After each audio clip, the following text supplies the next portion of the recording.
7 F-35s gone, 12 American airmen were killed, and the wealthiest U.S. partner in the Middle East has delivered Washington a one-page ultimatum: 48 hours to get out. What happened at Al Dhafra Air Base in the United Arab Emirates on March 13th was not a routine strike, not a contained battlefield event, and not something the United States can treat as another isolated loss. It was the point where the structure started to break. Because the system America spent 50 years constructing in the Middle East, its bases, its alliances, its forward deployment model, its assumption that presence meant control was hit at the level that matters most, the foundation. And the most unsettling truth, the one Washington still does not want to say openly, is this: Iran is winning this war without having to win a single battle. Stay with me, because in the next few minutes, I'm going to walk you through exactly what happened, why the UAE's ultimatum is the most consequential event in Middle East geopolitics since 1983, and what the fragile ceasefire announced on April 7th actually means for the balance of power in this region. This isn't over, not even close. If you're new here, subscribe to Daily Brief and hit that notification bell, because the next 72 hours of this story are going to move fast. Let's go back. Rewind to 3:22 inches the morning on March 13th.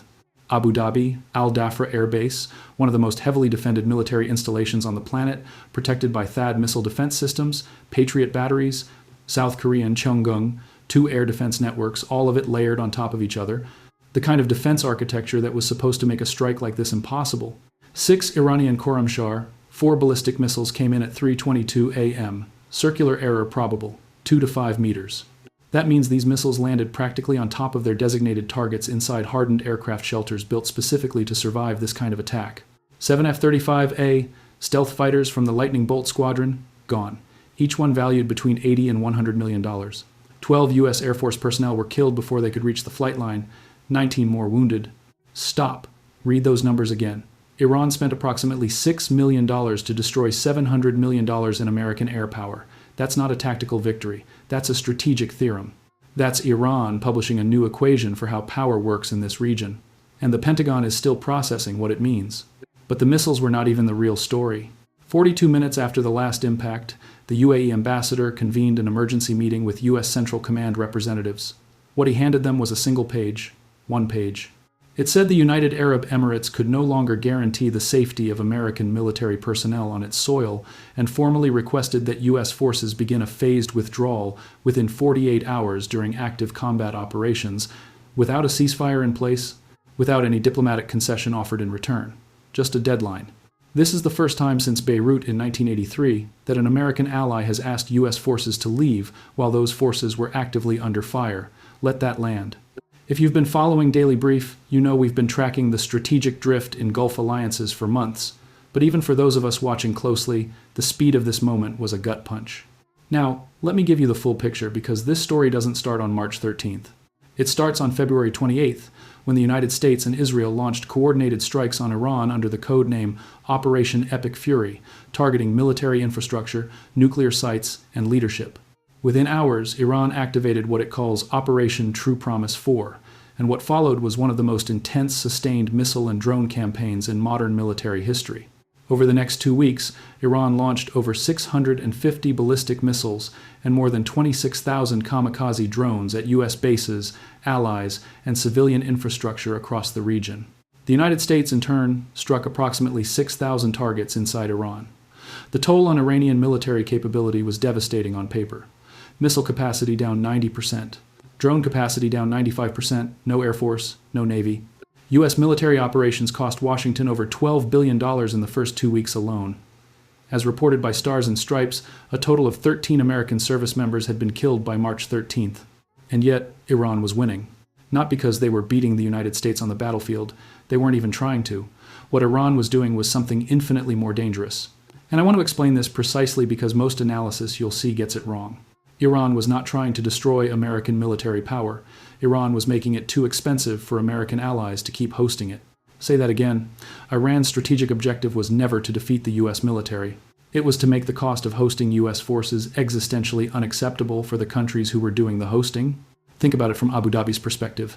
The UAE doesn't care how many Iranian missile sites the U.S. destroys. They don't care about sorties flown over Tehran. What they care about is this: if Iranian missiles can land with 5-meter precision inside the most heavily fortified base in the country, then those same missiles can hit the Dubai International Financial Center. They can hit the desalination plants that provide drinking water to a city built in a desert. They can hit the Burj Khalifa. According to satellite imagery analysis published by Military Watch magazine, Iranian strikes had already destroyed UAE Air Force GlobalEye airborne early warning aircraft worth an estimated $460 million each, and U.S. Navy MQ-4C Triton surveillance drones worth over $240 million apiece, all at Al Dhafra. Dubai International Airport was struck. The port at Fujairah was struck. Footage was circulating of explosions in Dubai's downtown districts. The calculation became brutally simple. Is the security alliance with Washington worth more than the risk that maintaining it turns your entire economic model into a target? The UAE's answer came on a single page: 48 hours. This is not a weakness. This is cold, rational math from a government that built one of the world's most impressive economic success stories on a single premise. We are the safest place to do business in an unsafe region. Once that premise is destroyed, everything built on top of it collapses with it. Subscribe to Daily Brief right now, if you haven't already, because what I'm about to show you is where this actually gets dangerous for Washington. The UAE was not alone in this calculation. On March 11th, 2 days before Al Dhafra, Iran struck the Prince Sultan Air Base in Saudi Arabia. 3 missiles. Saudi Arabia's response? Nothing. No public condemnation of Iran. No request for escalation. Absolute silence. And in the language of Gulf diplomacy, that silence is the most eloquent statement possible. Speaking creates an expectation of response. Response creates the risk of more Iranian strikes. More strikes create the risk that Riyadh, Jeddah, the Ghawar oil fields become targets, so they said nothing. They watched what happened to the Emirates and began running the same calculation. Then there is Qatar. 10,000 American soldiers stationed at Al Udeid Air Base, the forward headquarters of U.S. Central Command. The Qatari foreign minister began issuing diplomatic signals that, in the language of geopolitics, translate to a slow-motion ultimatum. Not that Al Udeid would close, that it might close. That difference between certainty and possibility is exactly how a government tests whether its partner understands that the relationship is conditional. The condition was simple. Hosting American forces should not make Qatar a battlefield. Look at the pattern. The 3 most strategically important U.S. partners in the Gulf, UAE, Saudi Arabia, Qatar, each signaling the same thing in their own way. Each saying the value of this alliance no longer covers the cost. And Washington, as of March 13th, had not figured out how to answer that. Let me put the numbers on the table because the numbers tell the story better than any analysis. As of mid-March, Iranian missile capacity was down 90%. Drone capacity down 95%. No Air Force. No Navy. 19 American service members killed, hundreds wounded, over 100 Iranian civilians dead, more than 6,000 Iranian targets struck, $12 billion US spent. And the strategic result on day 15 of the war was that Iran was winning. Not because it was strong, because it had forced the states of the Gulf to recalculate their survival, and that recalculation was producing exactly the outcome Iran needed. Here's the thing that should be keeping strategists at the National Security Council awake at night. The Trump administration went into this conflict with a specific scenario in mind: destroy Iran's military capability, generate enough internal pressure to trigger regime collapse, facilitate a transition to a government friendly to the regional order the U.S. prefers, and watch oil prices fall to $50 a barrel as the new Iran reintegrates into the global economy. That was the script. The script required 3 things to happen.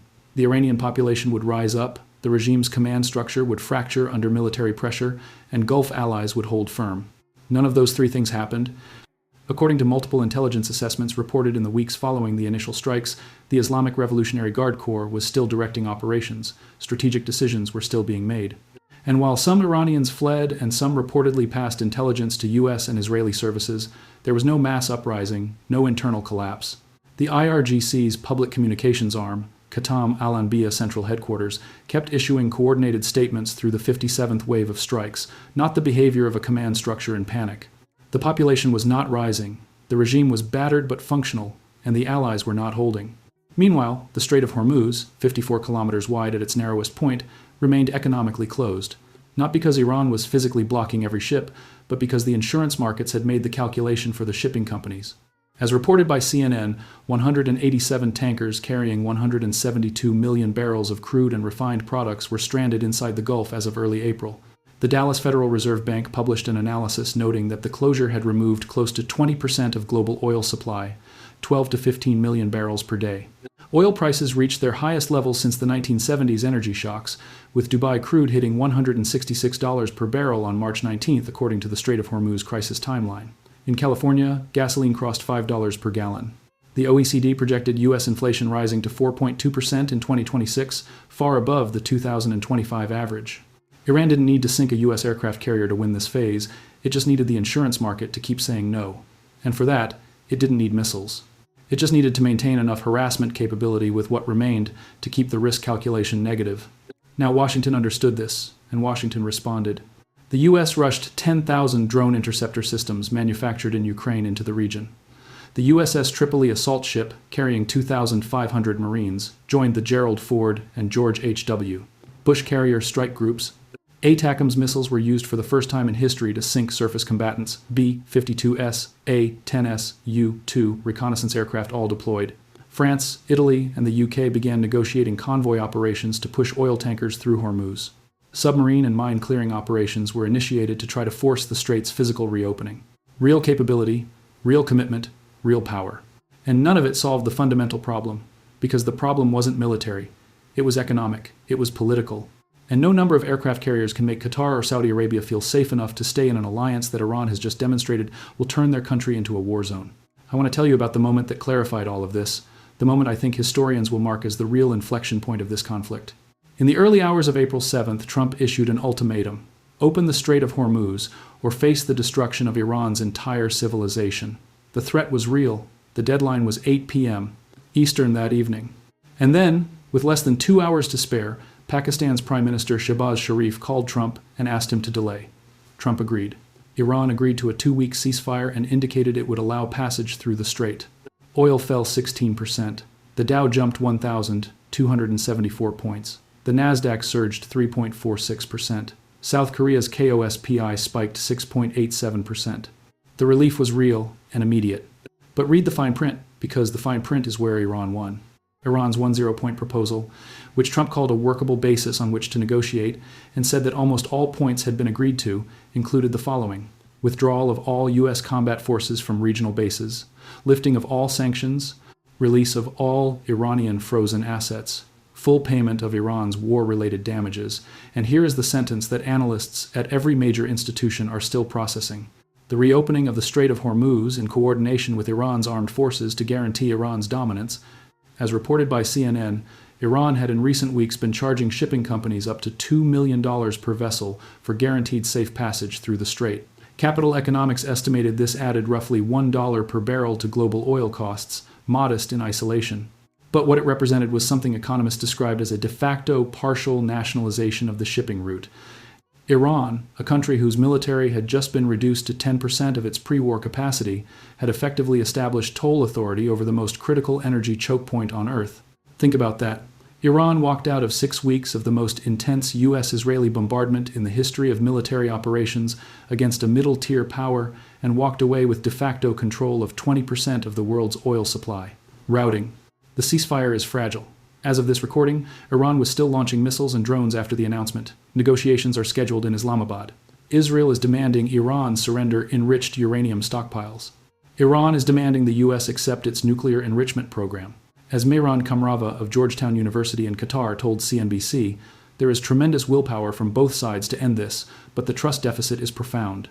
According to BCA Research's analysis, energy markets will remain structurally elevated regardless of the ceasefire outcome as governments hoard and restock in anticipation of renewed conflict. The question that every serious analyst is sitting with right now is not whether the ceasefire holds in the short term. It probably will for a while. The question is what the post-war order looks like. And that order, whatever shape it takes, will not look like the one that existed on February 27th. Here's what I keep coming back to. The United States constructed its entire military architecture in the Middle East on a single premise: that forward-deployed forces provide deterrence, access, and logistical leverage that make American power sustainable and projectable in the region. Iran just spent 6 weeks demonstrating that the premise is backwards. Forward bases don't protect the host countries, they make them targets. The countries are at risk because they host American forces, not in spite of it. And if they remove those forces, the justification for attacking them disappears. That is why the UAE sent that single-page ultimatum. That is why Saudi Arabia said nothing after Prince Sultan was struck. That is why Qatar's foreign minister chose the language of possibility over certainty. And here's the point that has every defense ministry in the world rereading their alliance agreements. Japan, South Korea, Poland, Germany, every country that hosts American forces in any significant number is now doing the same calculation the UAE did. Not because they're about to send their own ultimatums, but because Iran just demonstrated that a middle-tier adversary can make hosting American power existentially costly using asymmetric precision strikes. The question is no longer theoretical. The answer was written on a single page at 2 p.m. on March 13th. I want to be precise here because precision matters. Iran did not win the war. Iran's military is in ruins. Its economy is under devastating pressure. Hundreds of thousands of Iranians have been displaced. Infrastructure across the country has been targeted.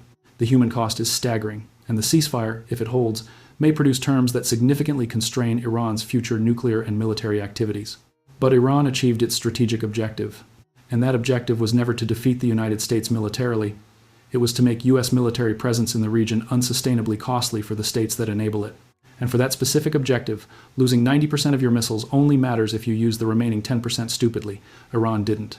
The targeting of Al-Dhafra was not random. Iran chose the UAE, not Qatar, not Saudi Arabia, because the UAE had the highest concentration of economic assets with the most exposure to international capital markets. Dubai International Financial Center. Global investment flows.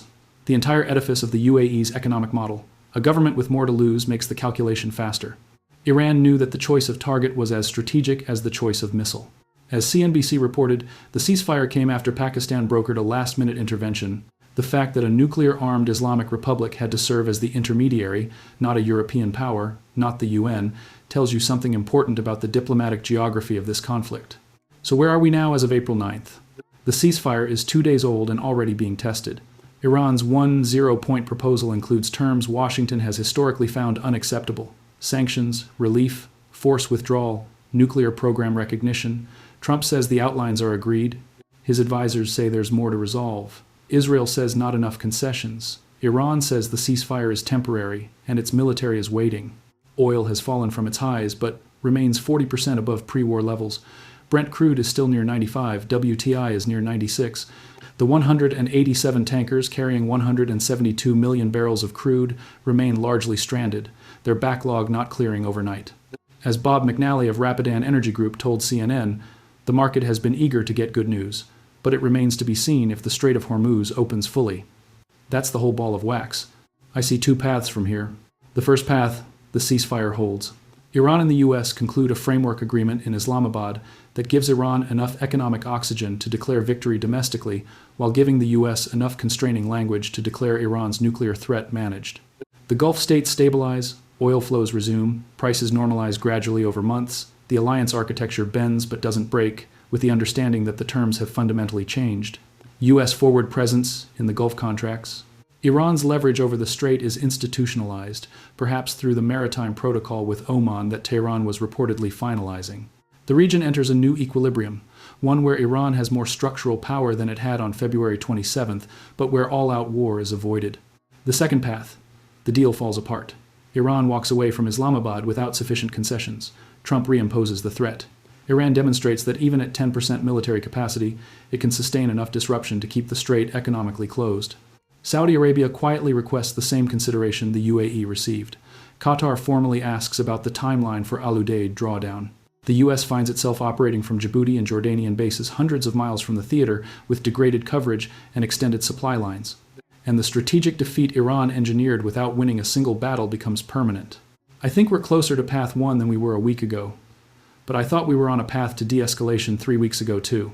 And then 6 Iranian missiles landed in Abu Dhabi at 3:22 inches the morning and changed everything. Before I closed, I hadn't seen any major outlet addresses directly. The ceasefire announcement framing matters. Trump posted on Truth Social that the U.S. had already met and exceeded all military objectives. Iran state television read out a statement saying this is not the end of the war and that all military branches should follow the supreme leader's order and cease their fire. 2 governments, 1 ceasefire, 2 completely different narratives about what it means and who won. That gap is not just political spin, it is the trust deficit that every analyst tracking these negotiations says is the central obstacle. As the CNBC analysis put it, from Washington's perspective, there are long-standing concerns about Iran's nuclear ambitions. From Tehran's side, there is deep skepticism about U.S. intentions given the history of withdrawals from agreements. Both narratives will be delivered to domestic audiences, both will shape what's politically possible in Islamabad, and both need to be true enough for each government to sell the outcome at home. That is the tightrope this ceasefire is walking. I'll leave you with the question I keep returning to.